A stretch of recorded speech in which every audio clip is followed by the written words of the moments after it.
वचनों में नहीं आने वाली। मुझे ब्रह्मा का वरदान है कि जिस मार्ग में मैं खड़ी रहूं, वहां कोई भी मुझे लांघकर आगे नहीं जा सकता।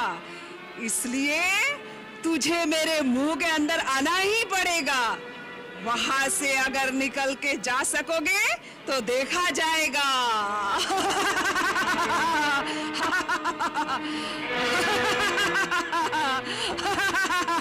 अच्छी बात है माता, मुंह खोलो, मैं आता हूं।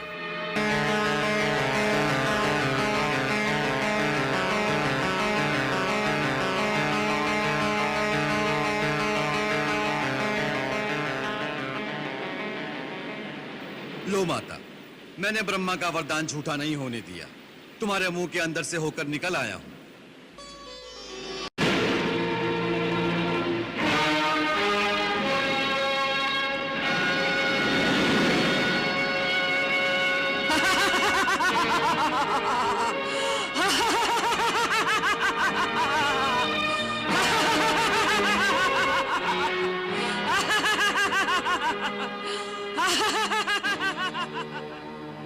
मेरा रास्ता रोकने वाली तुम कौन हो? मैं सुरसा हूँ। क्या चाहती हो? भोजन।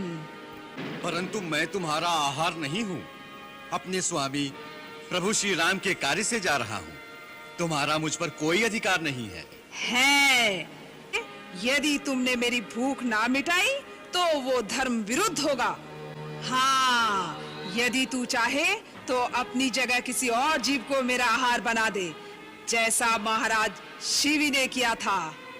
इस प्रकार भूखे को भोजन देने का धर्म भी निभ जाएगा और तुम्हारे प्राण भी बच जाएंगे। परंतु माता, अपनी जान बचाने के लिए किसी दूसरे के प्राण लेना धर्म नहीं, पाप है। इससे तो यही अच्छा है कि मैं आपका आहार बन जाऊं। कितनी धर्मयुक्त बात की है तूने। अब आजा मेरे मुंह में। परंतु माता, इस समय मेरा प्रथम धर्म है अपने स्वामी प्रभु श्री राम का कार्य करना। इसलिए पहले लंका जाकर सीता माता की खोज करूंगा। उन्हें ढूंढकर श्री राम प्रभु का संदेश उन्हें पहुंचाऊंगा। फिर सीता माता का समाचार श्री राम प्रभु तक पहुंचाऊंगा। इतना कार्य संपन्न होने के पश्चात मैं स्वयं तुम्हारा आहार बनने के लिए यहां पहुंच जाऊंगा। इस बात का मैं तुम्हें वचन देता हूं। इसलिए माता, इस समय मुझे जाने दे, विलंब न कर, मेरा मार्ग छोड़ दे। मैं तेरे इन झूठे वचनों में नहीं आने वाली। मुझे ब्रह्मा का वरदान है कि जिस मार्ग में मैं खड़ी रहूं, वहां कोई भी मुझे लांघकर आगे नहीं जा सकता। इसलिए तुझे मेरे मुंह के अंदर आना ही पड़ेगा। वहां से अगर निकल के जा सकोगे तो देखा जाएगा।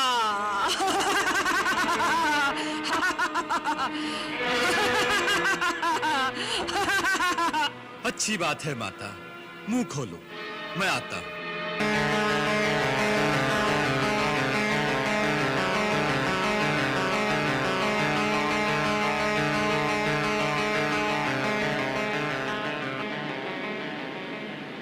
लो माता, मैंने ब्रह्मा का वरदान झूठा नहीं होने दिया। तुम्हारे मुंह के अनुमत भरे उड़ान।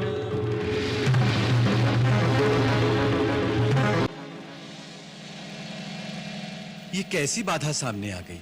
पाहि माम पवन पुत्र, पाहि माम। मैं आपके पथ की बाधा नहीं। फिर कौन है आप? हे महावीर मारुति, मैं मैनाक पर्वत हूं। पर्वत? हाँ पवन पुत्र, पर्वत। तुम्हारे पिता पवन देवता ने एक समय मेरी रक्षा की थी। उस उपकार के बदले मैं तुम्हारी कुछ सेवा करना चाहता हूं। मुझे समुद्र देवता ने भी यही आज्ञा दी है। सो हे अंजने, तुम मेरे शिखर पर कुछ विश्राम कर लो। इसलिए मैं समुद्र के गर्भ से प्रकट हुआ हूं। हे आदरणीय मैनाक, आपका तथा समुद्र देव का बहुत बहुत धन्यवाद। परंतु श्री राम के कार्य के लिए जो जा रहा हो उसके लिए विश्राम पाप है। इसलिए मैं आपका आतिथ्य स्वीकार नहीं कर सकता। आप मेरा प्रणाम स्वीकार करें।